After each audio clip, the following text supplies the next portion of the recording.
coucou à eux. Je suis Chris Léo.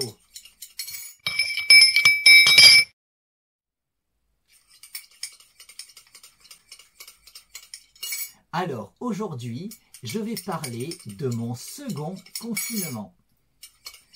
Oui, parce qu'en ce moment, on est dans le second confinement 2020.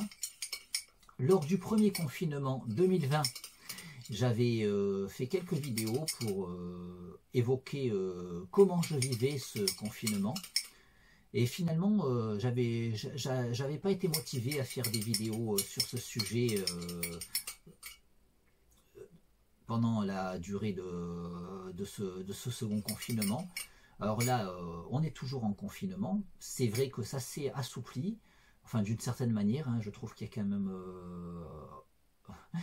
certaines mesures qui peuvent être vécues de manière être ressenties de manière contraignante. On pense ce que l'on veut de ce qui justifie ces mesures, hein, mais au-delà de leur nécessité, que l'on admet ou que l'on n'admet pas, on ne peut que reconnaître que c'est contraignant et que cela peut être difficile à vivre. Alors du coup, oui, on est toujours en confinement, hein, même si on peut considérer sur certains points de vue qu'il y a un assouplissement, mais on est toujours en confinement et je réalise qu'il y avait des choses que j'aurais pu confier sur ce premier confinement, comment il a démarré pour moi et surtout comment il s'est prolongé et les suites que ça va donner dans mes expériences, dans mon vécu personnel. Alors là, c'est un peu ironique, je trouve, par rapport à mes précédentes vidéos, parce que mes précédentes vidéos faites lors du premier confinement,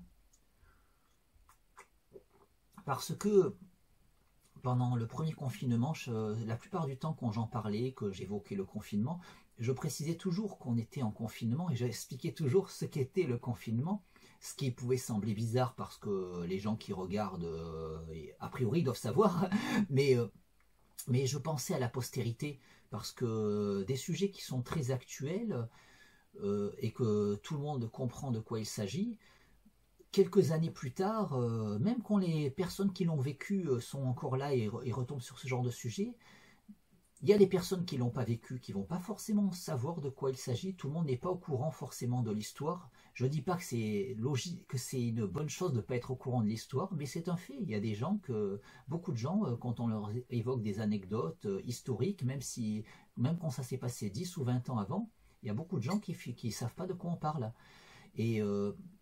Et en plus, encore plus étonnant, c'est qu'il y a des gens qui ont connu des événements et que 10 ou 20 ans après, quand on leur en parle, on dirait qu'ils ne les ont pas connus. Alors du coup, je pensais à la postérité, je me suis dit, mes vidéos seront toujours là, hein, en tout cas, moi je considère qu'elles seront toujours là. Et du coup, je me disais donc qu'il était nécessaire de préciser de quoi je parlais en parlant de confinement.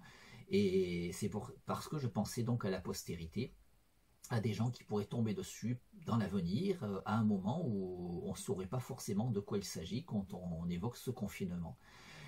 Et en plus, je précisais, en parlant du confinement, premier confinement 2020, souvent je précisais ça, et en précisant parce que je ne suis pas rassuré à l'idée que ça soit le dernier confinement, et même que ça soit le dernier confinement 2020, je disais que je m'attendais à un second confinement avant la fin de cette année 2020.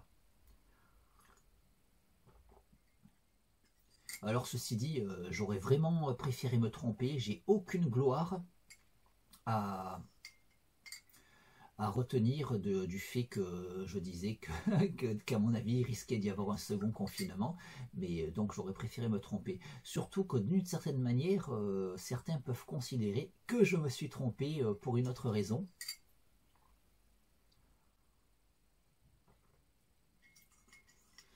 Parce que, il faut savoir, certains le savent, hein, donc à l'approche du début de ce confinement, quand l'évolution de la crise sanitaire actuelle a poussé certains propos du pouvoir en place, pousser les politiciens à la tête du gouvernement à tenir certains propos qui laissaient entendre qu'on risquait de repartir en confinement. Quand ces infos me parvenaient, en fait, finalement, j'avais vraiment pas envie que le confinement démarre. En dépit du fait que j'avais laissé entendre que d'après moi, il y aurait un second confinement, j'avais vraiment envie que ça n'arrive pas à ce moment-là. Et du coup, j'ai dit autour de moi que j'allais méditer pour empêcher ce second confinement. Alors du coup, je pourrais être fier de dire que j'avais dit dans des précédentes vidéos qu'il y aurait un second confinement, et puisqu'il y en a un, mais je peux être moins fier dans la mesure où j'ai dit autour de moi que j'allais méditer pour empêcher ce second confinement, alors qu'on est en plein dedans. Du coup, oui, je n'ai pas réussi à l'empêcher.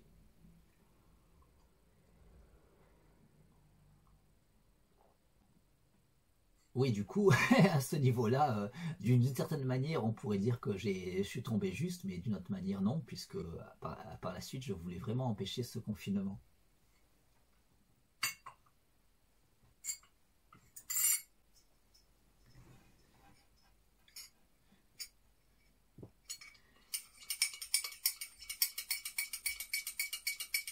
Alors, je voudrais quand même ouvrir une petite parenthèse sur cette notion de méditation.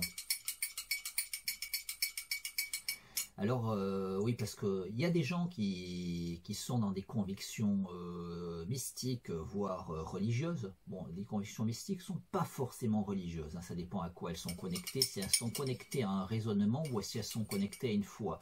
Que le raisonnement puisse être jugé valide ou invalide, mais à partir du moment où il y a un raisonnement, il y a une autre démarche que quand cela relève de la foi. Et du coup... voilà, du coup, je tiens à expliquer, exposer ce que j'entends par mes méditations pour empêcher le confinement.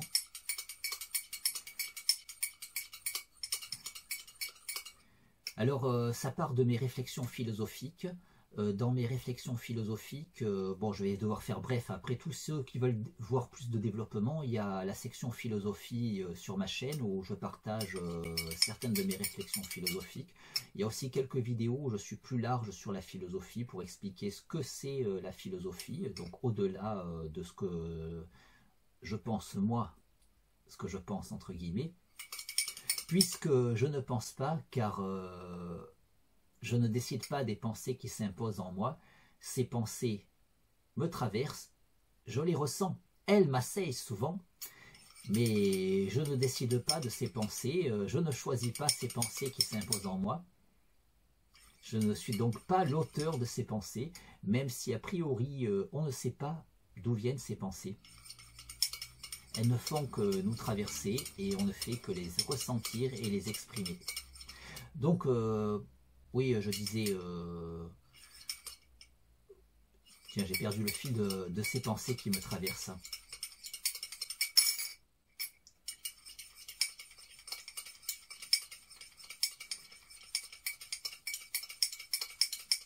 Donc, oui, dans nombre de vidéos, dans la majorité des vidéos philosophiques sur ma chaîne YouTube, j'évoque mes réflexions philosophiques personnelles, mes théories personnelles, ma doctrine philosophique, bon, qui n'est pas un dogme religieux, il ne s'agit pas d'une foi, il s'agit d'un système de pensée élaboré à partir d'un raisonnement ou d'une succession de raisonnements, et du coup, une doctrine, contrairement à un dogme, ne relève pas de la foi, mais relève d'un raisonnement. Le philosophe peut faire des erreurs dans son raisonnement, mais le philosophe revoit perpétuellement son raisonnement, notamment en discutant avec d'autres théoriciens, et pour se mettre d'accord, et parfois un voit des objections que l'autre ne voit pas, et chez la doctrine de l'un comme chez la doctrine de l'autre, et chacun peut ajuster sa doctrine selon les échanges qu'il peut faire avec d'autres. et même en solitaire, en raisonnant perpétuellement, puisque je ne peux m'empêcher de partir dans des réflexions philosophiques assez fréquemment, et du coup je rejoue très fréquemment mes raisonnements dans ma psyché, et ces raisonnements finissent toujours par évoluer, hein. Je revois certaines positions, ça évolue parfois dans le même sens en se précisant, mais parfois ça va dans un autre sens, et certaines théories que j'avais développées, j'ai fini par totalement les rejeter, certaines théories que j'avais développées par le passé.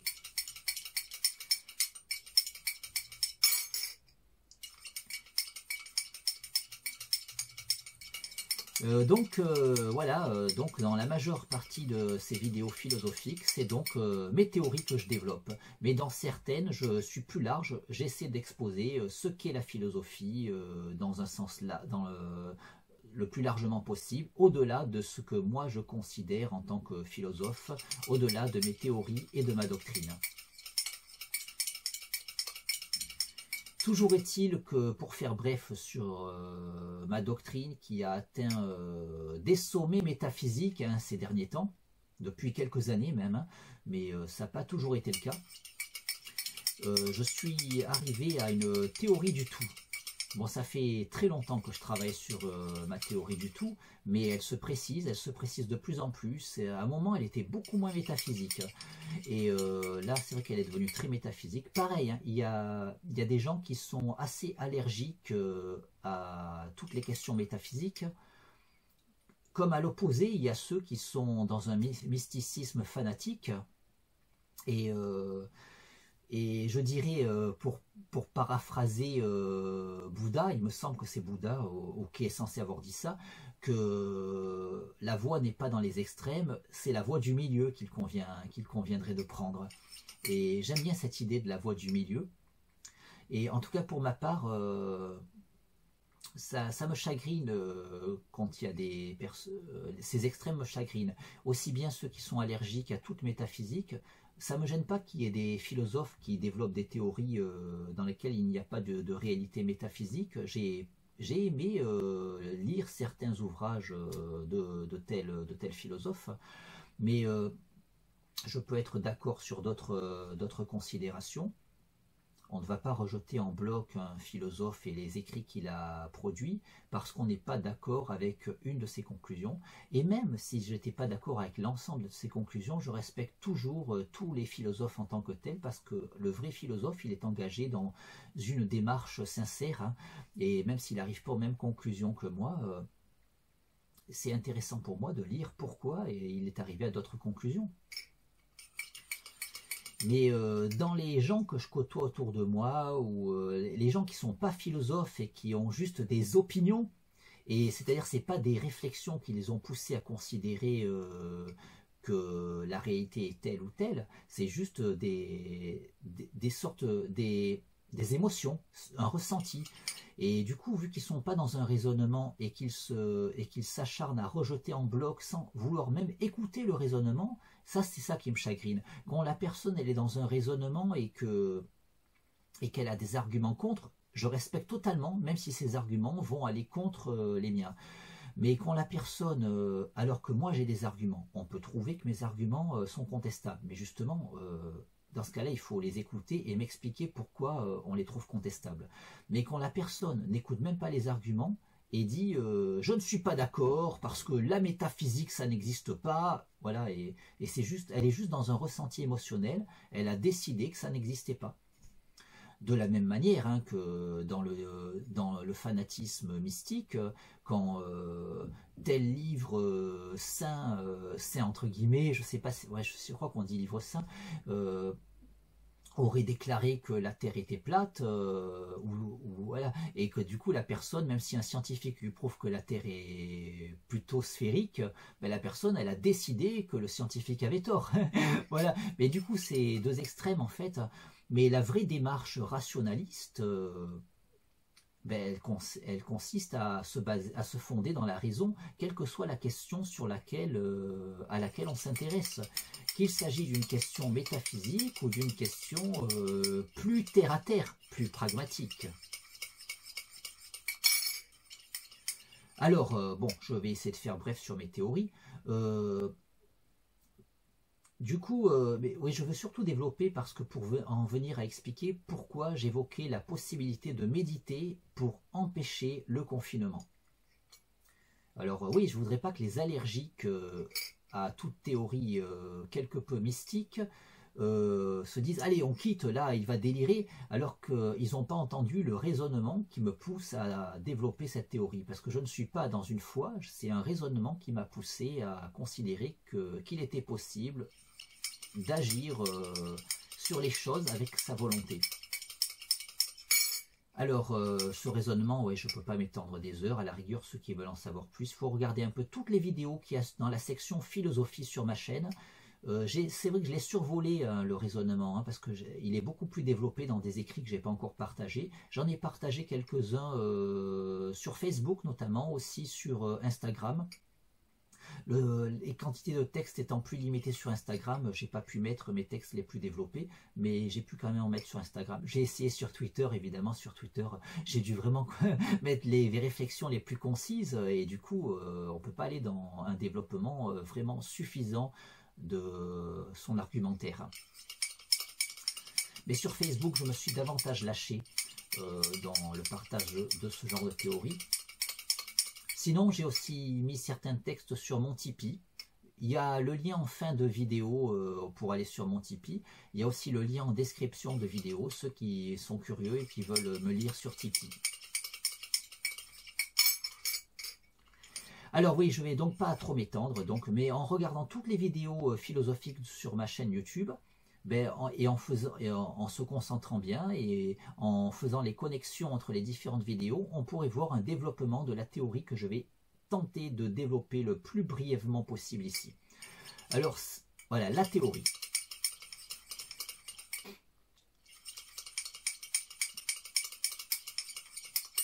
Quand on considère que tout est relatif, on suppose par là même que ce tout est absolu. Parce que si tout est relatif, ce n'est possible que parce que le tout est absolu. Parce que pour que tout soit relatif, il faut que ce soit absolument vrai. Parce que si ce n'est pas absolument vrai, on se retrouve dans une boucle dans laquelle tout est relatif, ce n'est pas absolument vrai, donc tout n'est pas relatif, et ainsi de suite, et on finit toujours par ne jamais avoir une réponse définitive. Alors que si on considère que tout est relatif dans l'existence, parce que le tout qui est l'être est absolu, le tout est l'être, il est absolu, et toute l'existence participe de l'être, participe de ce tout qui est absolu. Et ainsi, toute l'existence, dans la relativité inhérente à sa nature, participe du tout qui est l'être, qui est absolu, qui est l'absolu. Ouais, j'ai fait le plus bref que je pouvais, mais je peux développer davantage toute cette doctrine. En tout cas, ça m'a poussé à considérer, notamment à propos de ces pensées qui me traversent, ces pensées que je ne choisis pas et qui s'imposent en moi, ces pensées dont je ne connais a priori pas l'origine, mais prenant conscience de cet absolu dont je viens d'évoquer la réalité, cet absolu qui est le tout, qui est l'être, l'être duquel émerge toute l'existence existe au sein de ce tout qui est l'être. Et toute l'existence participe de l'être qui est le tout, qui est absolu. Mais ces pensées qui me traversent, ces pensées qui s'imposent en moi et dont je ne connais a priori pas l'origine, ces pensées me donnent conscience de l'absolu. Je connais le concept, je l'appréhende, nous l'appréhendons tous plus ou moins aisément, mais en s'y concentrant, en réfléchissant, on l'appréhende davantage. Mais d'où nous vient cette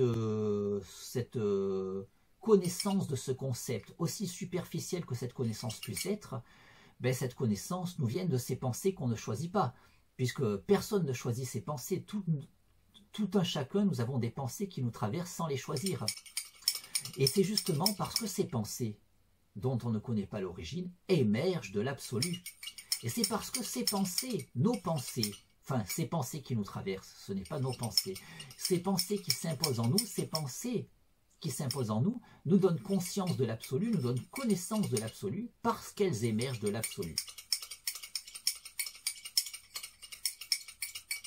Ainsi, à travers les pensées qui me traversent, je peux me connecter à l'absolu en prenant conscience que je ne choisis pas ces pensées, je ne suis pas l'auteur de ces pensées, elles émergent de l'absolu.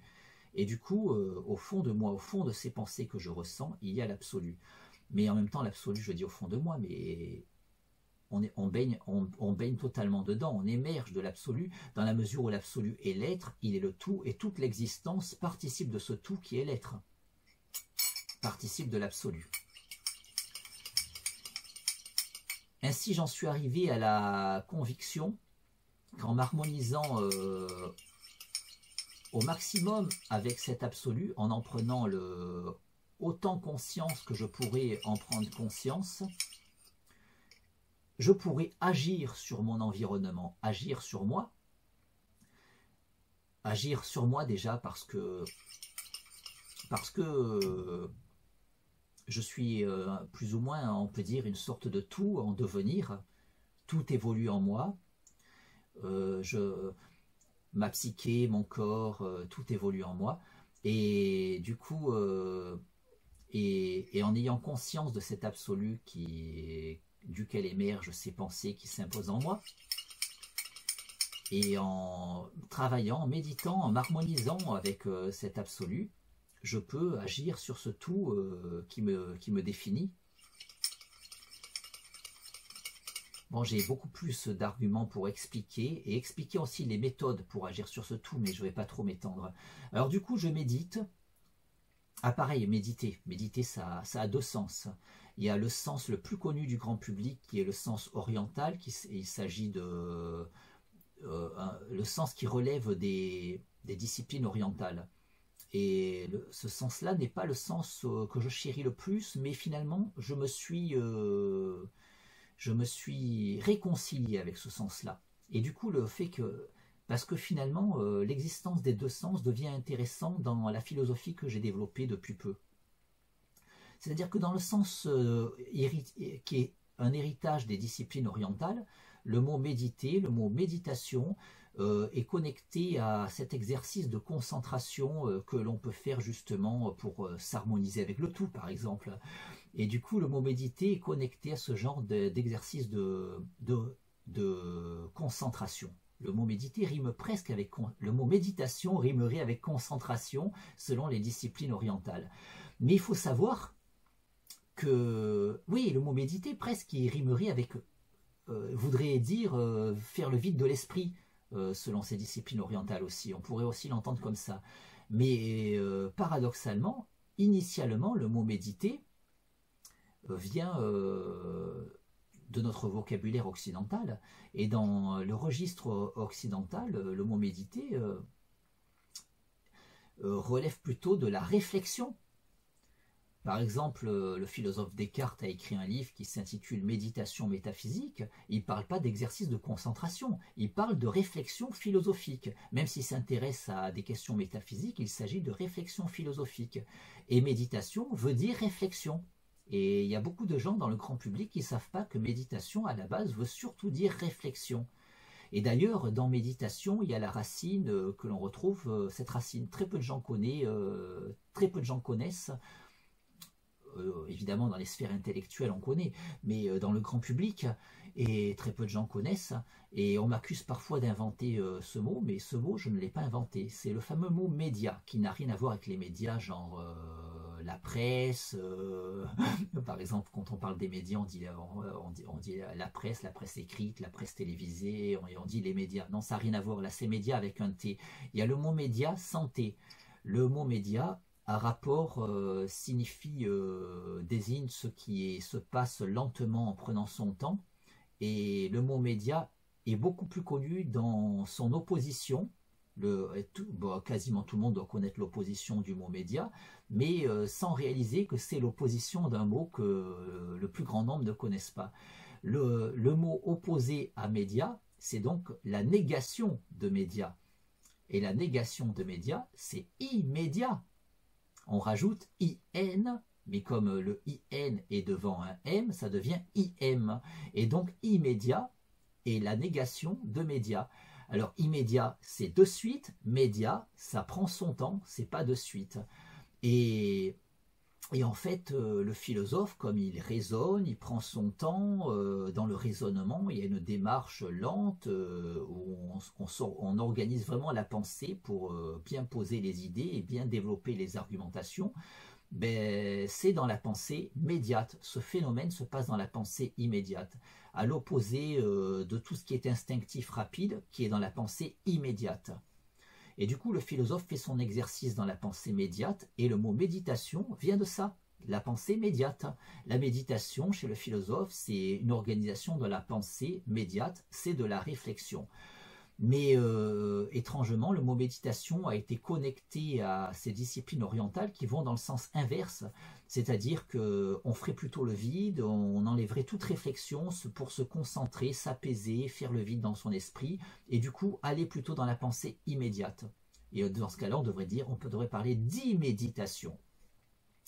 Mais au bout du compte, le double sens au mot méditation devient intéressant dans ma pratique actuelle, puisque donc je médite par rapport à mes théories pour me connecter à cet absolu et agir sur mon environnement, agir sur mon tout personnel, tout corps-esprit. Et du coup, par rapport à mes théories, ben, pour agir, je me remémore mon raisonnement, mes méditations, pour me rappeler tous les arguments qui montrent que je peux le faire. Parce qu'en ayant conscience, pleinement conscience que je peux le faire, je le fais plus aisément qu'en me mettant à douter. Et le but n'est pas d'arrêter de douter en développant la foi, le but est d'arrêter de douter en réanalysant le raisonnement et voir s'il y a des erreurs dans ce raisonnement. Et c'est sûr que si je vois des erreurs, je vais me mettre à douter. Mais le fait de réanalyser le raisonnement et de voir qu'il n'y a toujours pas d'erreur, de voir de nouveaux arguments en abordant le raisonnement sous différents angles, comme la preuve en mathématiques. En mathématiques, quand on fait un calcul, on peut le prendre à contresens, on appelle ça faire la preuve, et là on voit qu'on ne s'est pas trompé, ou on peut voir qu'on s'est trompé. Et du coup, je fais la preuve dans mon raisonnement. D'ailleurs, je considère, et je le dis depuis très longtemps, hein, que la philosophie, c'est des mathématiques avec les mots. Parce que les mathématiques, c'est une pensée cohérente, c'est de la logique pure avec les nombres. Et la philosophie aussi. Il y a une sorte de gymnastique de l'esprit où on organise les pensées, on organise le raisonnement, c'est avec... le discours du philosophe, c'est comme un calcul mathématique. Le but, c'est d'arriver à... On développe les idées, on les fait se percuter et on essaie on essaie en suivant la raison, la logique autrement dit. Hein. Ce que j'appelle la raison, mais c'est pas moi qui appelle ça la raison, hein, c'est le vrai terme. Mais du coup, oui, parce qu'au sujet de la raison... souvent les gens disent ouais, mais il y a ta raison, il y a ma raison. Non, non, il n'y a pas ma raison, il n'y a pas ta raison. Non, non, la raison avec un grand R, c'est la logique absolue. Et parce qu'en fait, quand les gens ils disent il y a ta raison, il y a ma raison, et on n'a pas la même raison, non, non, ça veut rien dire. En réalité, les gens confondent la raison avec l'entendement. L'entendement, c'est ma capacité à percevoir. Mon entendement, c'est ma capacité à appréhender la raison. On peut dire que mon entendement et l'entendement d'un autre peut être différent. Mais par contre, la raison, elle est absolue. Et justement, la raison, c'est l'absolu. C'est d'ailleurs pour ça que l'on peut raisonner, cet absolu duquel émergent mes pensées. Bon, j'ai plus d'arguments sur ça. D'ailleurs, j'ai fait une vidéo très geek sur le film Les Nouveaux Mutants. On peut aller la voir. Ça n'avait rien à voir, mais a priori, ça aurait dû avoir rien à voir, mais j'ai développé cette théorie plus dans le sens de la raison. Puisque en réalité, j'ai une théorie sur la raison, j'ai une théorie sur l'absolu, mais les deux théories se télescopent et elles se complètent. Et du coup, je ne vais pas traîner dans ce sujet parce que sinon je ne vais pas arriver au but. Mais du coup, si on veut en savoir plus sur ce que j'entends par la raison, il suffit d'aller voir ma vidéo sur les nouveaux mutants. Et j'arrive aussi dans des théorie un peu métaphysique aussi, mais d'autres, mais c'est toujours connecté, ça se contredit pas, ça se développe. C'est ça qui est fort, c'est que j'aborde différents angles, je vais dans de nouvelles directions, et ça ne fait que se compléter. Et c'est pour ça que je sens que là, je suis en train d'arriver à un aboutissement de mon parcours philosophique, et j'en suis à presque 30 ans de philosophie, là. Voilà, donc, au sujet de... Donc, ces pensées qui s'imposent en moi émergent de l'absolu, c'est pour ça qu'elles me donnent conscience de l'absolu. Et en même temps, cet absolu, je l'ai démontré par ailleurs, je laisserai les curieux aller voir les vidéos où j'en parle. Cet absolu, c'est tout simplement la raison qui est l'absolu et duquel tout émerge. Et c'est parce que cet absolu est la raison qu'en raisonnant, on peut comprendre le monde. Et c'est parce que cet absolu est la raison que, justement, on peut comprendre le monde, parce que le monde fonctionne grâce à la raison. Puisque, justement, la raison, autrement dit, la logique avec un grand L, la logique absolue, la logique mathématique, tout est une gigantesque horloge et dans laquelle tout s'articule sur cette raison. Donc, je peux dire que pour faire mes pratiques de méditation, pour m'harmoniser avec ce tout, avec cet absolu, en fait, je le fais dans les deux sens du mot méditation. Je ne m'attendais pas à arriver à ça, hein. C'est cette année que je suis arrivé à ce développement précis. Et l'idée, c'est que déjà, la première idée, oui, ça fait déjà un petit moment que j'y suis. Mais la connexion des deux sens du mot méditation, au bout du compte, c'est pas la même discipline, mais c'est amusant. Mais ça, je les ai unifiés. Et du coup, je me suis réconcilié avec le sens oriental, avec le sens qui est un héritage des disciplines orientales, ce sens qui me posait problème en tant que philosophe, et finalement, je m'y suis réconcilié avec. Du coup, voilà, je médite dans le sens où je raisonne, je réfléchis, pour revoir mon raisonnement. En fait, je me mets dans une position, dans une situation de concentration, dans le but d'agir sur ce tout que je suis, ou sur ce tout auquel je participe, sur mon environnement en général, pour aller dans mon bénéfice personnel. Et je me mets en situation de concentration pour obtenir ce que je veux, ce que je souhaite, ce que je vise.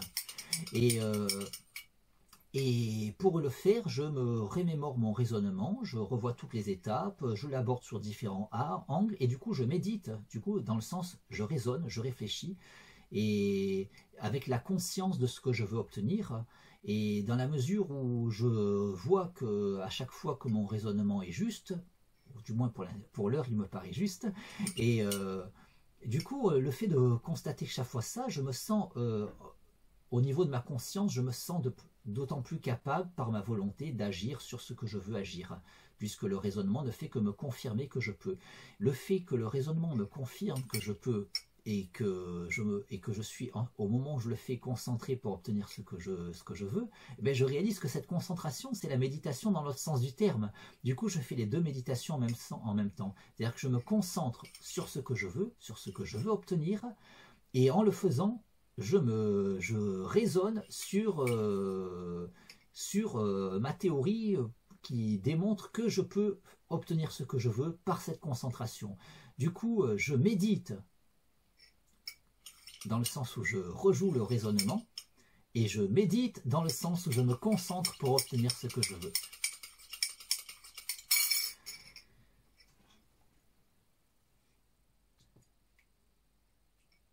Alors oui, donc j'ai médité comme ça pour empêcher ce second confinement. Alors certains me diront, ben voilà, ben c'est pas arrivé, on est en plein confinement, donc ça prouve que ton raisonnement est faux. Non, ça ne me prouve pas que mon raisonnement est faux.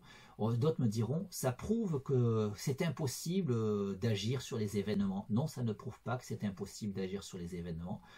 Ça peut prouver que je ne suis pas capable, pour ma part, d'agir sur les événements, mais ça ne prouve pas que personne n'en est capable, ça ne prouve pas que personne ne sera jamais capable. En plus, en réalité, ça ne prouve même pas que je ne suis pas capable, ça peut juste montrer que je n'y suis pas arrivé cette fois-ci. Je vais prendre un exemple tout simple. Personnellement, je mesure 1,94 m, ça risque de surprendre beaucoup de monde, pas que je mesure 1,94 m, je pense que beaucoup de gens se sont rendus compte que je suis grand, mais ce qui peut surprendre beaucoup de monde, c'est que je n'ai jamais été foutu de mettre un panier au basket. Je suis incapable de mettre un panier au basket. Bon, j'ai plus essayé depuis longtemps, mais j'avoue que je m'en fous un petit peu. Mais en tout cas, la dernière fois que j'ai essayé, je faisais déjà 1,94 m. Hein, et je n'ai pas été foutu de mettre un panier au basket. Est-ce que ça prouve que c'est impossible de mettre un panier au basket? Non, ça ne prouve. Le fait que moi je ne sois pas foutu de, le fait que moi je ne sois pas capable de mettre un panier au basket ne prouve absolument pas que c'est impossible de mettre un panier au basket. Ça peut montrer que moi je n'en suis pas capable, mais ça ne montre absolument pas que quelqu'un d'autre ne sera pas capable de mettre un panier au basket. Et en réalité, ça ne montre même pas que moi je ne serai définitivement incapable de le faire, parce qu'en m'entraînant, en me donnant à fond dans la discipline, je devrais finir par y arriver. Je pense que j'ai les outils pour y arriver, mais bon, je n'en ai pas fait une obsession. Et du coup, c'est pareil. Le fait que moi, je n'ai pas réussi à empêcher ce second confinement par mes exercices de méditation, ne prouve pas qu'il est impossible d'agir sur les événements par des exercices de méditation. Et ça ne prouve même pas que moi, je ne serai jamais capable de le faire. Ça montre juste que cette fois-ci, je n'y suis pas arrivé. Après, on peut avoir des raisonnements philosophiques qui peuvent montrer, ou on peut considérer qu'on en a, qui peuvent montrer que c'est réellement impossible. Et justement, le fait que je n'y sois pas arrivé et qu'on peut observer que je n'y sois pas arrivé, il s'agit d'observation empirique. Et je soutiens que justement la preuve de quoi que ce soit n'est pas dans l'observation empirique. La preuve est dans la démonstration rationnelle. En fait, c'est la démonstration rationnelle, le raisonnement qui prouve toute chose. L'observation empirique ne fait pas preuve. En tout cas, c'est comme ça en philosophie. Et d'ailleurs, nombre d'observations peuvent nous tromper. Il arrive très fréquemment que nos sens nous montrent des choses qui sont faux, d'où une observation empirique qui nous montre quelque chose qui est faux. Alors que le raisonnement, la démonstration rationnelle, permet de vérifier ce qui est vrai ou faux. Qu'on l'observe ou non. Il y a de nombreuses choses qui n'ont jamais été observées et qui ont été démontrées par le raisonnement pur. Tout ce que la science a démontré n'a pas forcément pu être observé. En réalité, la preuve absolue est dans la démonstration rationnelle. Elle n'est pas dans l'observation empirique. Du coup, si d'autres théoriciens développent des raisonnements qui démontrent que l'on ne peut pas agir sur soi-même ou voir, ou même mieux, qu'on ne peut ni agir sur notre environnement extérieur ni sur soi-même par la force de notre volonté, si des personnes ont des preuves, ça sera par un raisonnement. Ça sera par une démonstration rationnelle, et je serais curieux de la lire, hein, la démonstration rationnelle. Mais pas par un argument du style « il a dit qu'il pouvait le faire, il n'y est pas arrivé, donc c'est impossible ». Ça montre juste que cette fois-ci, je ne sois pas arrivé. Ça ne veut pas dire que je n'y arriverai pas dans d'autres cas, et ça ne veut pas dire que d'autres n'y arriveront pas, même si moi, j'y arrive jamais. Et ceci dit, en ce qui concerne ma capacité par la force de ma volonté, en m'harmonisant avec cet absolu, duquel émergent ces pensées que je ne choisis pas, ces pensées dont je ne suis pas l'auteur et qui me donnent conscience de l'absolu parce qu'elles émergent de l'absolu. Et donc mes méditations avec ma psyché pour m'harmoniser avec cet absolu, pour justement me connecter à ce tout qui est l'absolu et agir non seulement sur ce tout que je suis ou qui me caractérise, ce tout duquel je participe, tout mon environnement, le tout. En fait, davantage je travaillerai à me concentrer, davantage je pourrai étendre mes capacités pour agir sur mon environnement, sur le tout. Et la première étape, c'est d'agir sur soi-même. Et une illustration simple que je pourrais prendre, c'est les miracles de Lourdes. Alors, je n'ai aucune foi en rapport avec une quelconque religion. Je suis dans un raisonnement pur, dans une philosophie, même si, dans une démarche philosophique, même si j'ai développé des théories métaphysiques, je n'ai pas du tout la foi en aucune religion, quelle qu'elle soit. Et les miracles de Lourdes, c'est pas que je veux les rattacher à une quelconque religion, pas du tout. Mais oui, il y a des gens qui vont aussi avoir des levées de bouclier, dire non, il n'y a pas de miracle à Lourdes. Bon, on peut laisser de côté le mot miracle, mais il y a réellement des personnes qui ont guéri de maladies incurables à Lourdes. Parce qu'il y a un comité de médecins, oui, avant de rejeter en bloc, il faut écouter ce que j'ai à dire. Et pour justement être dans une véritable démarche rationnelle. Il y a un comité de médecins qui a été recruté depuis longtemps. Bon, je pense que les membres de ce comité ont dû changer plusieurs fois. Bon, et ce comité de médecins est neutre, hein, c'est juste des médecins qui doivent, chaque fois qu'une personne prétend avoir guéri miraculeusement à Lourdes, ce comité de médecins vérifie l'historique médical de la personne et vérifie aussi si la maladie dont elle a... Du coup, le comité de médecins vérifie l'historique médical de la personne. Une fois qu'elle a vérifié l'historique, la réalité de la maladie qu'elle avait, elle vérifie aussi que la personne est vraiment guérie. Et aussi, elle vérifie aussi qu'il s'agit d'une maladie dont on ne peut pas guérir autrement. Et du coup, il ne sais plus à combien on en est, mais il me semble qu'on est autour de 70 miraculés reconnus par ce comité de médecins.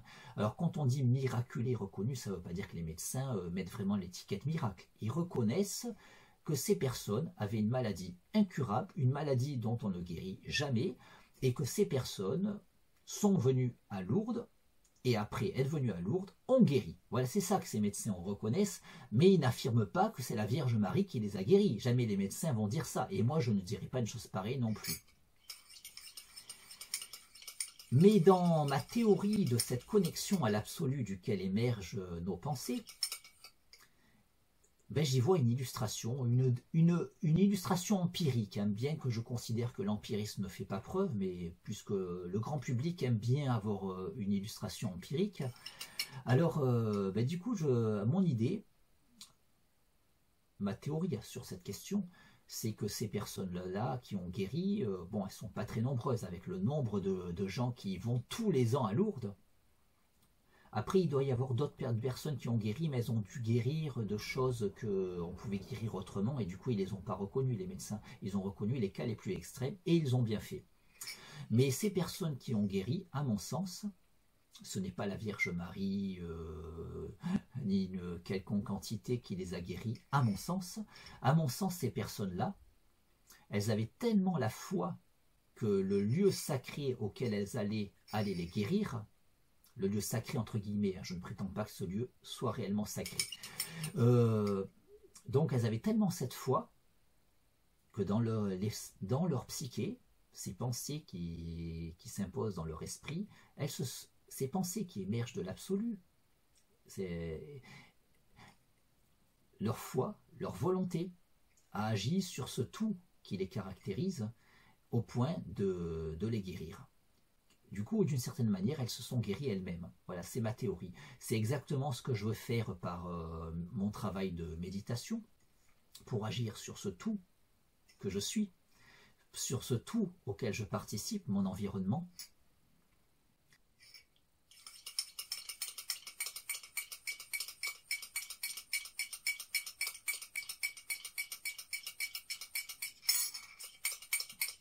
Et c'est exactement pareil avec le fameux effet placebo.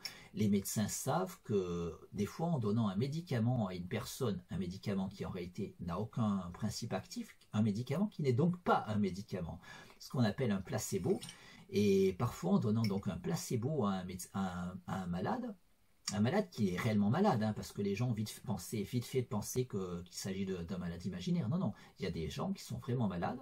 On essaie de temps en temps de leur donner un faux médicament, en considérant que ces personnes peuvent faire ce qu'on appelle un effet placebo, mais un effet placebo, c'est rien d'autre que de se guérir soi-même. En fait, les médecins savent que l'on peut se guérir nous-mêmes, même s'ils ne savent pas comment ça fonctionne. Et du coup, ils tentent toujours le coup, plutôt que de toujours surmédicamenter, surmédicamentaliser les gens. Les médecins tentent toujours le coup de donner un placebo à un malade, surtout dans des cas où des fois on n'a plus trop d'issues, on trouve plus grand chose, mais on tente ça. Et du coup, quand le malade guérit, alors que ce n'était pas un vrai médicament, c'était un placebo, on dit, oh, bah, les gens disent, oh, c'était un effet placebo, genre, je sais pas, souvent les gens ils creusent pas, et ils se disent, ouais, ça veut dire, ouais, c'est juste un effet placebo, mais ils réfléchissent pas à ce que veut dire un effet placebo. Ben, ça veut dire que la personne, par la conviction qu'elle avait qu'elle prenait un médicament efficace, elle s'est guérie elle-même. En fait, c'est tout simplement ça. En réalité, l'effet placebo montre encore de manière empirique que l'on peut se guérir soi-même.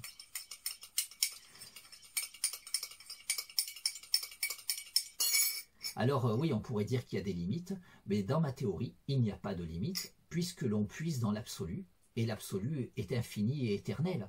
Du coup, davantage on se concentrera sur l'absolu, davantage on prendra conscience de l'absolu, duquel émergent ces pensées qui s'imposent en nous, duquel on émerge nous-mêmes, davantage on s'harmonisera avec cet absolu, davantage on pourra aller plus loin.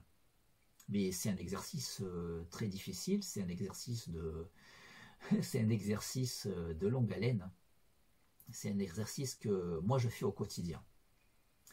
Et justement, avant d'agir sur l'environnement extérieur, le plus simple c'est d'agir sur son soi, avant d'agir sur le tout auquel on participe, c'est agir sur ce tout que l'on est, d'une certaine manière. La conscience, le corps, tout ce qui se passe en nous est une sorte de tout qui nous définit. Et du coup, oui, je travaille depuis un certain temps à agir, sur mon tout. J'ai notamment plusieurs fois évoqué certains problèmes de santé que j'ai toujours. Mais au sujet de ces problèmes de santé, notamment plusieurs problèmes, je ne vais pas faire la liste, mais notamment des problèmes qui affectent les intestins. Et j'ai évoqué cette maladie qui m'a bien fait chier les 25 dernières années de ma vie, où au plus fort de ma maladie, je ne pouvais même plus sortir de chez moi, j'étais sur les WC toute la journée. À un moment, ça a été de 4 h du matin jusqu'à 19 h, j'en chiais, de 4 h du matin jusqu'à 19 h, je ne pouvais plus avoir de vie. Et puis voilà, bon, je vais passer les étapes, mais au sujet de cette maladie, j'en suis arrivé, là, depuis que je suis à fond dans ma discipline, à méditer pour la faire partir de mon corps, cette maladie. Alors, je l'ai toujours, cette maladie. Voilà, donc petit scoop, hein, donc je ne vais pas dire que je suis guéri. Or des fois, une fois il y avait une amie chez moi, je lui disais « T'as vu, je suis guéri !» Et elle m'a dit « Mais attends, mais t'es pas guéri, t'arrêtes pas d'aller au WC !» Et en fait, oui, j'étais pas guéri, et je suis toujours pas guéri. Mais ce qu'il y a, c'est qu'elle trouvait que j'allais beaucoup au WC, parce que c'est énorme à côté d'une personne normale, le nombre de fois que je vais au WC. Mais ce qu'il faut savoir, c'est que c'était tellement pire avant, que ça me donne l'illusion d'être guéri. Parce que je peux enfin savourer un peu de temps libre, autre qu'à chier. Et du coup, j'ai l'impression d'être guéri, tellement c'est beau pour moi d'aller autant au WC, sachant que j'y allais beaucoup, beaucoup, beaucoup plus. Et du coup, j'en chie beaucoup moins. Du coup, je suis super content. Mais je travaille à aller encore plus loin, à chier encore beaucoup moins. Et du coup, on comprendra, ceux qui ne l'avaient pas compris, pourquoi j'ai fait beaucoup de vidéos humoristiques sur les WC. C'était du défouloir pour rigoler sur ce qui me faisait souffrir, pour moins en souffrir. Et j'en souffre beaucoup moins parce que je passe beaucoup moins de temps au WC. Et je vais en passer beaucoup moins de temps. Mais du coup, je médite pour enlever cette maladie de mon corps. Et puisque tout est connecté dans le tout, ma conscience et mon corps, tout est connecté, mais en même temps, puisque tout dans le tout c'est l'absolu. Et en réalité, le tout est l'être, et il n'y a que cet absolu qui est, il n'y a que cet absolu qui est, et tout le reste c'est l'existence qui participe de lui. Et du coup, tout est connecté dans ce tout, Et du coup, les séparations entre moi et les autres n'existent pas, et entre moi et mon environnement n'existent pas réellement, ces séparations. C'est pour ça que je peux agir aussi, du moins théoriquement, sur mon environnement. Et c'est pour ça que, vu que la séparation entre moi et les autres n'existe pas, et vu qu'il y a certaines personnes qui m'ont bien fait chier, et je voudrais leur expliquer ma façon de penser, alors du coup, cette maladie qui me fait chier, ou qui m'a fait bien chier, bon, qui me fait moins chier parce que je suis en train de l'expurger, et cette maladie qui m'a bien fait chier, je ne l'efface pas, je l'enlève de mon corps pour l'envoyer dans le corps de ceux qui m'ont fait chier. Donc si une de ces personnes concernées me regarde, donc si toi, toi qui me regardes, si toi qui me regardes, si toi qui m'as fait chier, tu me regardes et tu te demandes pourquoi maintenant tu fais caca toute la journée, c'est moi. Il fallait pas me faire chier.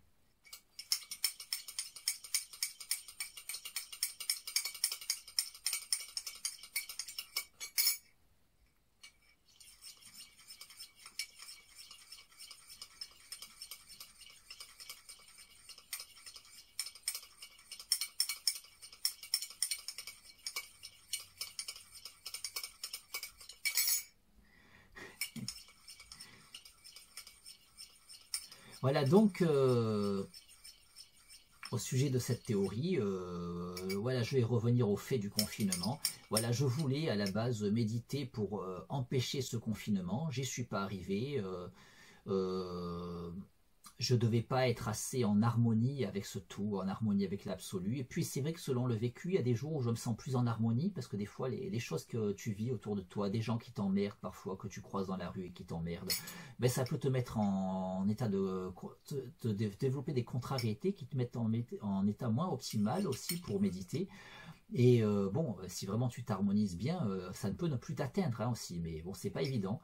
Et toujours est-il que je sens que des fois j'obtiens des choses, hein, justement, des choses assez surprenantes, et des choses qui ont pu surprendre certaines personnes qui sont au courant. Mais c'est vrai que, bon, déjà, j'ai obtenu quelque chose de satisfaisant sur ma santé. Hein. Ma santé va beaucoup mieux. Je ne suis pas guéri, j'ai toujours pas mal de mes symptômes, mais ça a bien diminué, c'est devenu beaucoup plus gérable. Ma santé est devenue beaucoup plus gérable. Et mais après, pour agir au-delà, voilà. J'ai aussi vérifié des choses par l'empirisme, bien que je le souligne toujours. Euh, L'observation empirique ne fait pas preuve. Ce qui fait preuve, c'est la démonstration rationnelle. Et la démonstration rationnelle montre, dans mon raisonnement, que l'on pourra voir dans les différentes vidéos, dans ma section philosophie sur cette chaîne, la démonstration rationnelle montre que l'on peut agir sur ce tout par la force de la volonté. Et donc, du coup, il s'agit juste que je travaille ma discipline pour arriver à faire toujours plus. Et dans les faits, je peux dire, on pourra ne pas y accorder crédit, mais je peux dire que j'ai obtenu des choses et que j'en obtiendrai davantage en travaillant, en m'harmonisant davantage avec ce tout, avec l'absolu. Et justement, pendant toute la durée de ce confinement, j'ai médité au quotidien pour que l'on sorte du confinement le 1er décembre. Alors, finalement, il s'avère que le 1er décembre ne sort pas du confinement, mais le confinement est finalement relativement allégé à partir du 28 novembre. Ce qui est déjà pas mal. Et ce qu'il y a, c'est que surtout en fait, je suis un grand passionné de bande dessinée et j'avais envie de retourner dans mes librairies de bande dessinée où je suis client. Et puis aussi, je voulais soutenir mes amis libraires parce que je sais que ça les met en difficulté financièrement. De se retrouver fermés déjà dans le premier confinement, puis ce second confinement. Et du coup, voilà, je voulais les soutenir, mes amis libraires. Et Et du coup, mes amis libraires, et puis les autres libraires que je ne connais pas, mais j'ai beaucoup pensé à mes amis libraires, et du coup, mon but dans mes méditations, c'était surtout que les librairies puissent réouvrir. C'est vrai qu'en fait, je visais, dans mon exercice de concentration, la sortie du confinement pour le 1er décembre, et mais j'avais aussi clairement à l'esprit l'ouverture des librairies. Et au bout du compte, j'ai obtenu l'ouverture des librairies, et du coup, et même un poil avant, même un poil avant le 1er décembre. Et pourquoi j'avais choisi cette date, surtout, ça me semblait logique que ça allait commencer en début de mois si ça devait être fait. Et puis aussi, c'est parce que je devais aller chanter pour l'anniversaire d'un ami sur le lieu de son travail le 2 décembre. Et du coup, j'avais décidé que j'irais chanter le 2 décembre sur le lieu de son travail. Du coup, il fallait que oui, il travaille à Fac Imprimeur à Nice. Et du coup, je comptais le 2 décembre aller chanter à Fac Imprimeur pour l'anniversaire de Philippe. Et du coup, il fallait que Fac Imprimeur soit ouvert. Du coup, voilà, c'est ça que je pensais, aussi bien les librairies que différents petits commerces. Et du coup, voilà. Et du coup, j'avais décidé d'aller le 2 décembre chanter un joyeux anniversaire en muviant. On peut voir sur ma chaîne, sur cette chaîne YouTube. Ceux qui ne sont pas au courant, je suis un grand spécialiste des vidéos d'anniversaire que je chante en muviant. Une langue que j'ai inventée pour des personnages que je mets en scène dans mes bandes dessinées. Et je me suis amusé par la force des choses à me mettre à chanter en muviant sur ma chaîne YouTube pour les anniversaires notamment, aussi pour la bonne année. Bon, j'ai aussi chanté pour un mariage, toujours en muviant.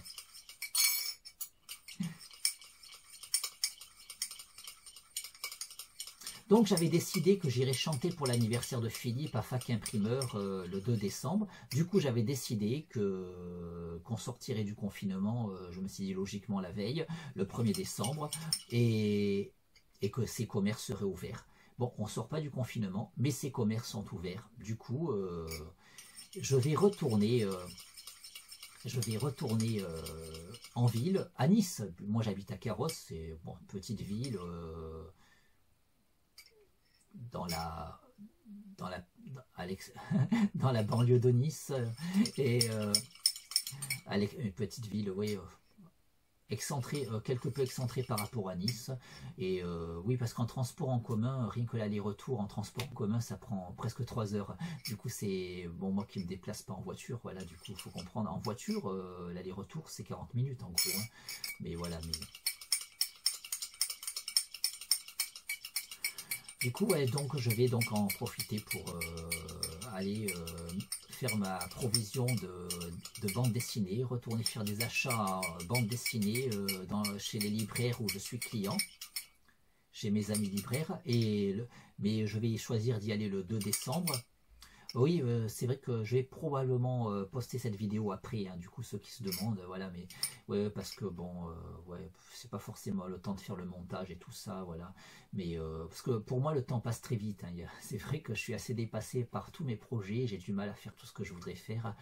Je sais qu'il y a des gens des fois qui s'ennuient, qui trouvent que le temps passe pas assez vite, mais voilà, moi c'est pas, voilà. Bah, d'ailleurs j'ai eu un ami qui m'a bien fait chier avec ça, parce que comme il s'emmerdait dans la vie, il voulait à tout prix que je passe le maximum de temps avec lui. Bon, ça n'a pas l'air méchant comme ça, hein, mais le truc c'est que ça prenait vite le ton du reproche si j'étais pas disponible pour lui. Il me disait mais qu'est-ce que tu fais de tes journées? Parce que j'étais pas disponible pour lui. Et il comprenait pas que pour moi le temps passait vite, j'essayais de faire des choses, travailler sur mes bandes dessinées, je suis auteur de bandes dessinées, ça prend beaucoup de temps de créer des bandes dessinées, je sais pas, là je fais des vidéos YouTube, mais je veux faire différentes choses et tout prend du temps, hein. J'écris des textes de philosophie, tout prend du temps, et puis il y a des obligations dans la vie aussi, et ce gars il comprenait pas, ça prenait le ton du reproche, il devenait menaçant, il devenait agressif, selon à qui je raconte, on me dit ouais mais c'était juste un ami, qu'on sait dans le couple c'est pire. Oui, c'était juste un ami, c'était pas dans le couple, mais ça ressemble à beaucoup de situations perverses que certaines personnes ont connues avec leur conjoint, et moi j'ai eu ça avec un ami, je savais pas que c'était possible. Et le gars il m'a fait vraiment chier, c'est devenu agressif, et je devais toujours me justifier si je voyais quelqu'un d'autre que lui, c'était insupportable. Et parce que je pouvais avoir envie de voir d'autres personnes que j'apprécie, je pouvais l'apprécier au bout du compte à l'époque, hein, avant qu'il me fasse chier à ce point, mais je pouvais apprécier d'autres personnes, avoir envie de voir de temps en temps voir un tel, de temps en temps voir tel autre, ainsi de suite, mais le fait que lui systématiquement il voulait que ça soit lui, et dès que ça prenait le ton du reproche, dès que c'était quelqu'un d'autre, et voilà, et puis un jour il m'a fait une scène de ménage pas possible, il m'a dit tu t'investis pas assez dans notre relation, quand on a une relation, il faut s'investir davantage dans la relation. Et bon, c'est devenu très très désagréable, à la fin je l'ai envoyé chier, hein. D'ailleurs, ouais, je l'ai envoyé chier, hein. Donc là s'il me regarde, voilà, il comprendra.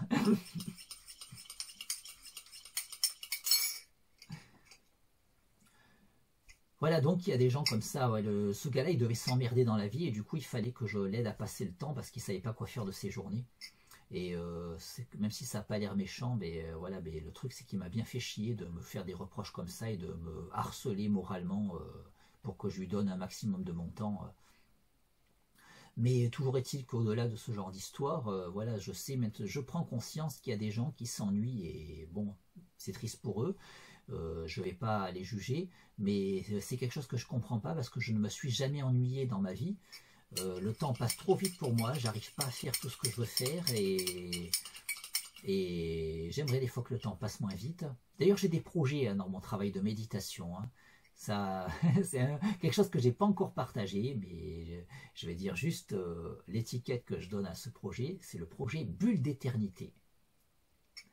Et du coup, quand j'arriverai à créer ma bulle d'éternité, je pourrai faire un maximum de temps dans un laps de temps beaucoup plus restreint. Puisqu'il y a trop de choses que j'ai envie de faire et il n'y a pas assez de temps dans une journée.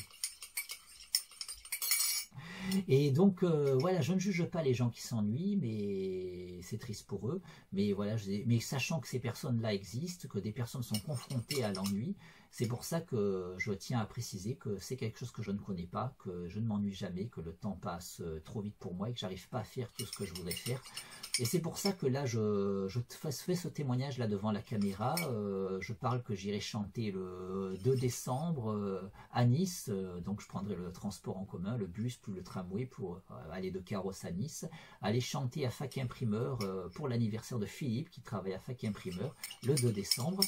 Le matin à l'ouverture et dès 9h, hein, ça ouvre à 9h, je serai là pour lui chanter un joyeux anniversaire.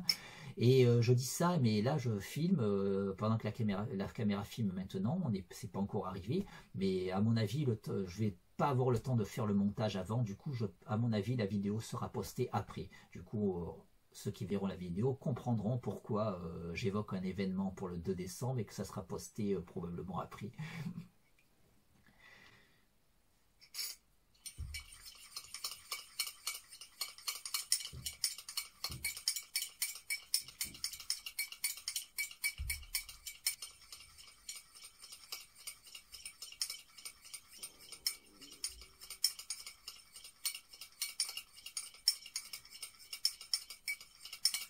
Donc prochainement, donc pour le 2 décembre, j'irai bien à Nice, je prendrai le transport en commun pour aller jusqu'à Nice, pour chanter un joyeux anniversaire à Philippe qui travaille à Facopie. J'irai dès l'ouverture à Facopie, dès l'ouverture à 9h, je serai là pour lui chanter un joyeux anniversaire en muvian, lui chanter joyeusement un joyeux anniversaire en muvian. Et après, j'irai dans les librairies où je suis client pour faire ma provision de bande dessinée et manifester mon soutien à ces libraires qui ont connu des temps assez difficiles pendant le premier confinement et ce second confinement.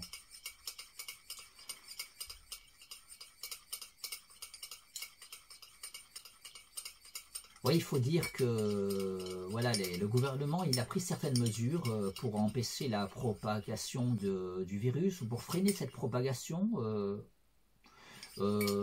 Oui, parce qu'en fait, le gouvernement il a fermé il a rendu inaccessible, fermé les lieux qui pouvaient le plus, selon leur étude, amener ce virus à se répandre.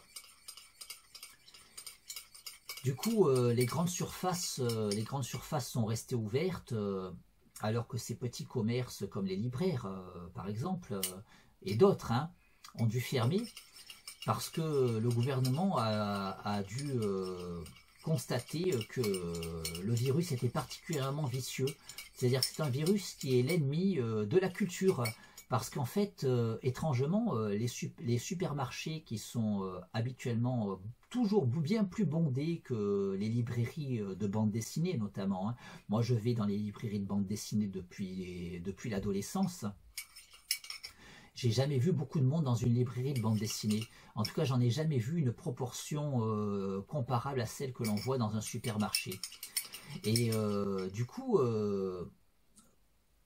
on est forcé de constater que le virus doit être particulièrement vicieux et particulièrement ennemi de la culture, ennemi des petits commerces, probablement un virus allié des grands capitalistes, puisque ce virus a décidé de se répandre dans les petits commerces, là où il y a très peu de gens, et de ne point se répandre dans les grandes surfaces, dans les grandes enseignes où il y a beaucoup de monde, parce que ces grandes enseignes sont toujours hyper bondées.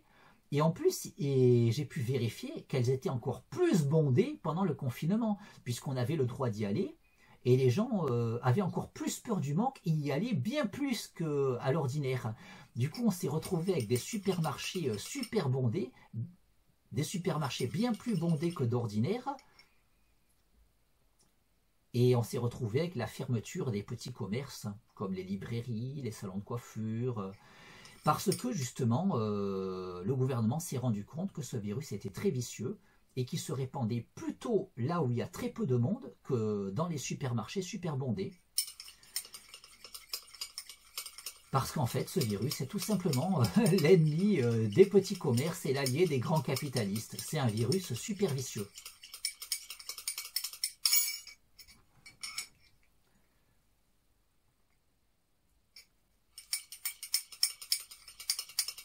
Ceci dit, ouais, je vais donc retourner dans ces petits commerces où j'aime bien aller, rendre visite à mes amis libraires, puis ça sera l'occasion de discuter avec eux, puisque depuis toutes ces années où je vais dans les librairies de bande dessinée, ben, c'est vrai qu'à force, on familiarise, surtout quand on a des passions en commun. On devient rarement libraire de bande dessinée quand on n'aime pas la bande dessinée.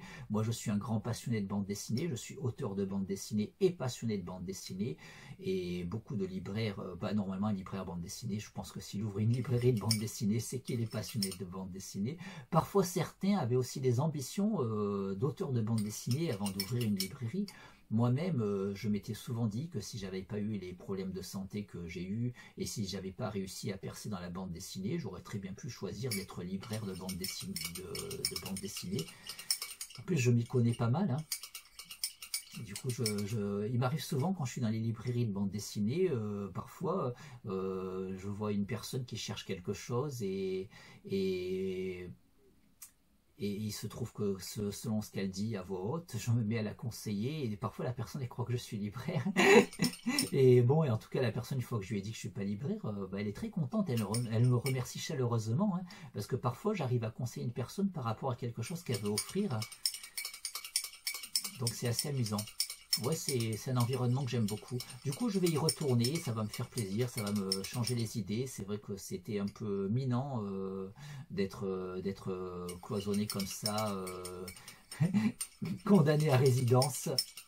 Comme Galilée, quand il a prouvé que la Terre tournait autour du Soleil, ben, il a été condamné à résidence à vie, hein, il ne pouvait plus sortir de chez lui. Et là, donc on subit un peu ça, hein. Comme si on comme si on avait fait une théorie dérangeante et qu'il fallait nous empêcher de communiquer. Bon, c'est vrai qu'aujourd'hui on arrive à communiquer par d'autres moyens. Galilée, je ne sais pas qu'est-ce qu'on y aurait fait s'il y avait Internet à l'époque, parce que la condamnation à résidence n'aurait pas suffi. Voilà, donc je vais retourner dans les librairies de bande dessinée. Et justement, je voulais, dans cette première vidéo sur mon second confinement 2020, je voulais évoquer le début de ce confinement, le prélude à ce confinement, et finalement je me suis étendu sur toutes sortes de théories philosophiques et même très métaphysiques, et Et du coup, je n'ai pas évoqué le début de ce confinement, ce que je voulais évoquer dans cette première vidéo sur mon second confinement 2020. Et je n'ai pas évoqué non plus ce prélude que je tenais à évoquer. C'est-à-dire que dans le précédent confinement, quand on a su qu'on était confiné, on l'a su, je crois, la veille au soir. Hein. Ouais, c'est quand même, du coup, on n'a pas le temps de se préparer. Et ma mère, elle a eu peur de manquer de victuailles et elle a voulu aller dans un supermarché parce qu'on on a su qu'on allait être confiné à partir du lendemain midi et on l'a su la veille au soir. Et du coup, on est allé dans le dit supermarché et c'était abominable. Une queue monstrueuse pour entrer dans le supermarché, un supermarché super bondé. Là, il y avait de quoi vraiment qu'on ait un gros pic de contamination, alors qu'en nous avertissant longtemps à l'avance, on aurait pu y aller tranquille. Les gens se seraient moins pressés. Or, ouais, du coup, c'était horrible, c'était horrible. On a passé un temps fou pour faire les courses, c'était abominable. Puis nous, on y va à pied parce qu'on ne conduit pas. Ma mère est très malvoyante et elle ne peut vraiment pas conduire. Hein. Et voilà, et moi j'ai évoqué sur ma santé pourquoi je ne conduisais pas, bon je ne vais pas le redire. Et même si ça va mieux, ça va mieux, mais bon, acheter une voiture ou quoi, ouais, bon, j'évoquerai les sujets plus tard, voilà. Puis ça fait bientôt 10 ans que j'ai arrêté de conduire. Hein. C'est vrai que je ne me sens pas forcément, même si en réalité on pourra comprendre que théoriquement je devrais pouvoir maintenant. Et donc en tout cas voilà, le fait d'aller à pied, ça fait des distances et le fait le temps passé dans la queue pour rentrer dans le supermarché, déjà le temps pour y aller à pied, la queue pour le supermarché, le temps pour faire les courses et puis revenir à pied, ça a été très galère et très stressant parce qu'à partir de midi il fallait les attestations et qu'on ne l'avait pas. Et qu'en faisant tout ce trajet à pied, on n'a pas pu rentrer à temps. Et on a eu très peur, hein, mais bon, c'est bon, on n'a pas été verbalisé. En tout cas, ça a été assez stressant cette première journée pour le premier confinement. Et ce second confinement, j'ai pas eu envie de me faire chier avec des achats en victuailles. En réalité, ma mère, elle a quand même pas mal de provisions chez elle. Même moi, j'ai des choses. Je trouve que on n'a pas forcément besoin de se stresser à faire des achats en nourriture. Et en réalité, après, quand on était retourné dans le premier confinement,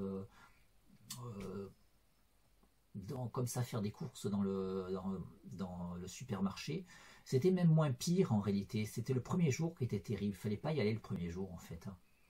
Et du coup, on n'a pas fait ça dans le second confinement. Je suis allé faire quelques petites courses ponctuelles dans le second confinement et c'était beaucoup plus gérable en fait, hein, et que d'y aller le premier jour comme on a fait pendant le premier confinement.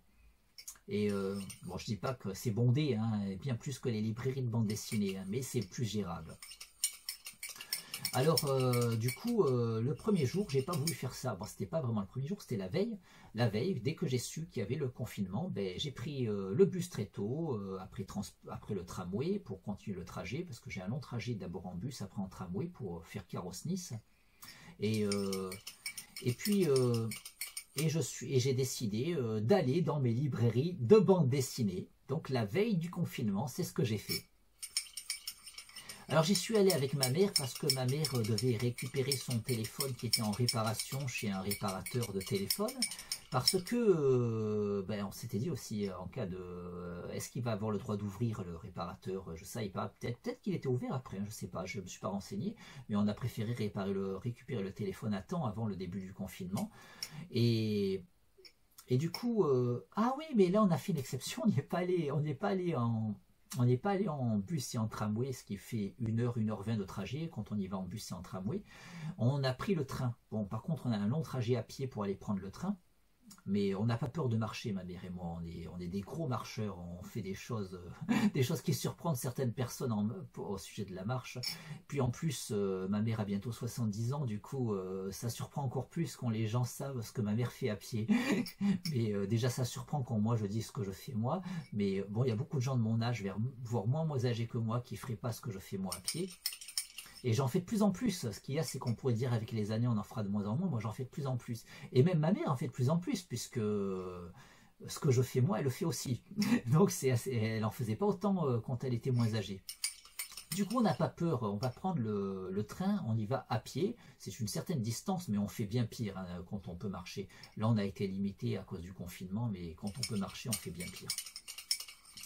Et du coup, on est allé prendre le train et puis on est allé à Nice en train. Et en fait, c'est mieux en train parce que ça prend que 20 minutes. Hein. Du coup, ça nous oblige à marcher jusqu'au train, mais après, on n'a que 20 minutes de transport en commun. Du coup, c'est mieux. Et du coup, on arrive à un endroit plus excentré de Nice, mais après, on marche pour se diriger vers l'avenue Jean Médecin, où il y a le réparateur de téléphone. Et un peu plus bas, il y a la librairie BD Fugues. Et là, c'était donc la veille du début du confinement. Et quand on s'approche de Jean Médecin, on n'était pas loin de Jean Médecin, tout d'un coup, on voit des gens qui viennent en courant vers nous, affolés, qui nous disent « N'allez pas par là, il y a un terroriste, et il y a des terroristes, il y a eu des morts et tout ça. » Et puis bon, on se demandait ce qui se passait, mais on y est quand même allé, parce que déjà, il fallait récupérer le téléphone réparé, et puis on s'est dit « ben on va bien voir s'il y a... » Ouais, il doit y avoir, je pense qu'à ce moment-là, on m'attendait qu'il y avait déjà les forces de l'ordre qui avaient déjà réagi à ce moment-là. Du coup, avec ma mère, on a préféré s'approcher. Hein. Et puis finalement, quand on s'est approché, effectivement, il y avait déjà les barrières de sécurité, les forces de l'ordre qui barraient et tout ça, qui ne laissaient pas trop approcher. Mais on a pu aller jusqu'au réparateur de téléphone. Et en fait, il faut savoir que c'est le fameux attentat, je pense que beaucoup savent de quel attentat il s'agit. C'est un attentat qui a eu lieu dans une église, la basilique Notre-Dame, Notre-Dame de l'Assomption, j'ai appris, moi j'ai toujours appelé la basilique Notre-Dame, et en fait il paraît qu'elle s'appelle la basilique Notre-Dame de l'Assomption. Et, donc la personne a tué plusieurs personnes qui étaient venues prier dans la basilique Notre-Dame. Et le réparateur de téléphone n'était pas très loin de la basilique Notre-Dame.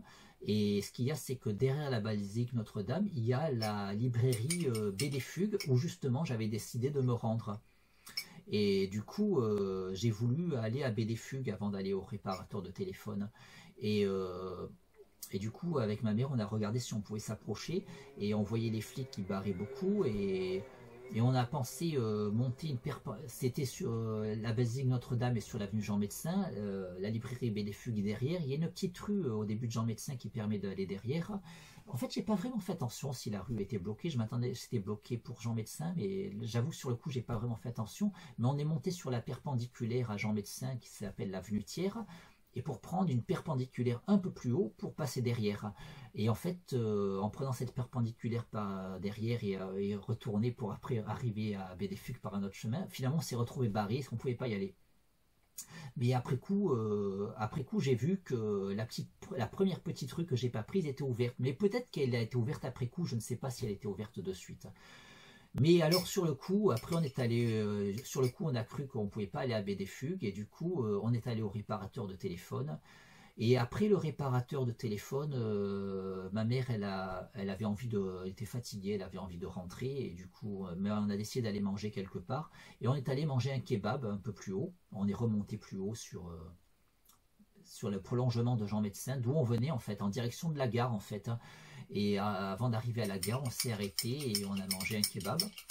Et après, finalement, oui, ma mère, elle a eu envie d'aller à la gare et d'attendre pour le train. Mais elle était ok que je retourne pour mes achats BD. Du coup, je suis redescendu, mais j'ai décidé de pas d'abord aller à BD Fugues. J'ai décidé d'aller d'abord à Alpha BD, parce que je suis aussi client à Alpha BD, qui est bien plus loin. Mais bon, toujours, j'ai tout continue à pied. Ça fait beaucoup de trajets dans la journée. Et c'était bien parce que ça m'a fatigué. Mais moi qui aime bien marcher et je savais que j'allais beaucoup moins marcher pendant le confinement, puisqu'on nous limite. Ce jour-là, j'ai énormément marché. Du coup, ça a été un peu d'exercice. Du coup, je suis allé jusqu'à Alpha BD, qui est à l'avenue Saint-Jean-Baptiste.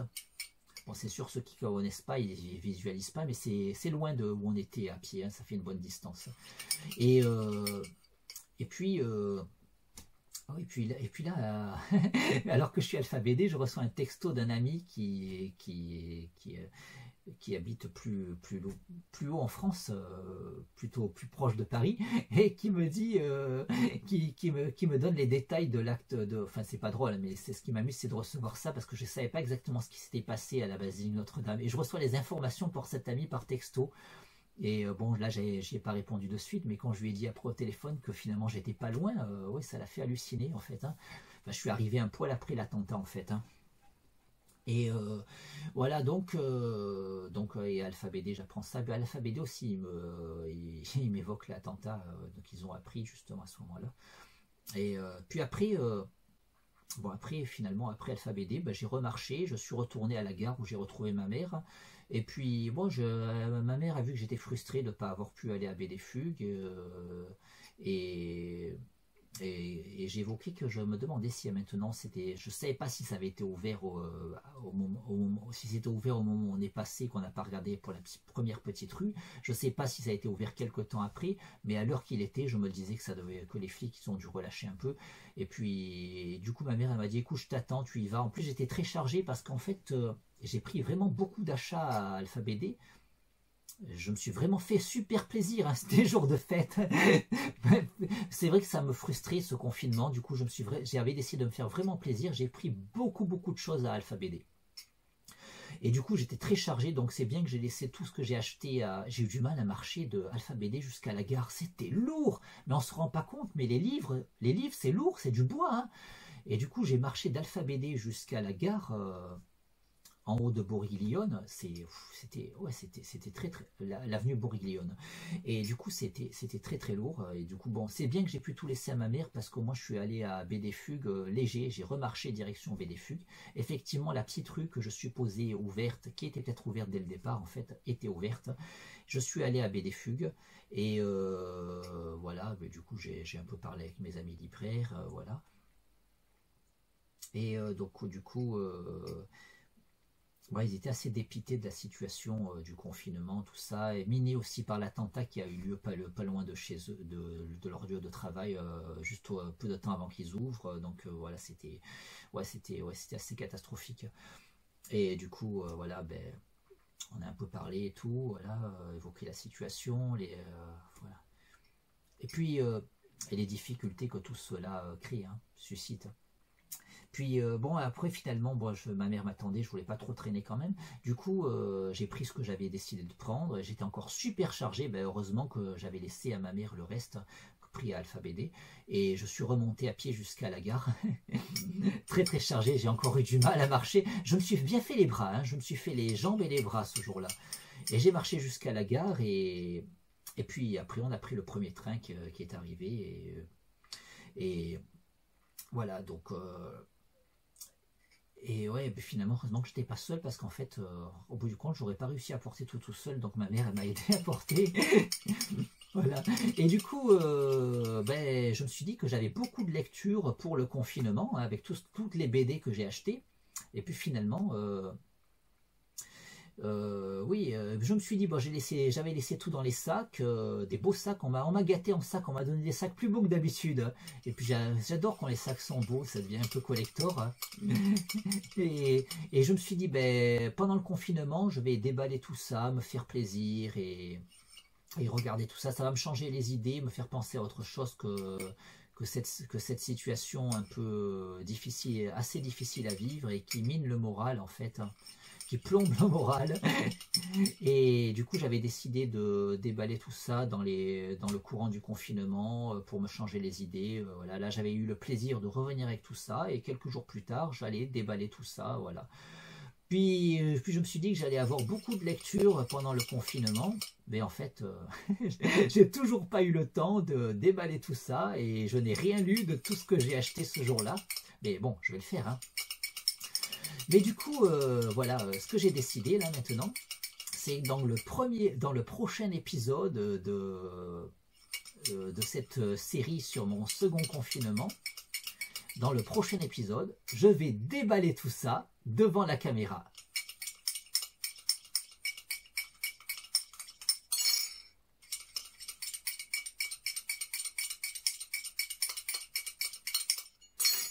Quoi?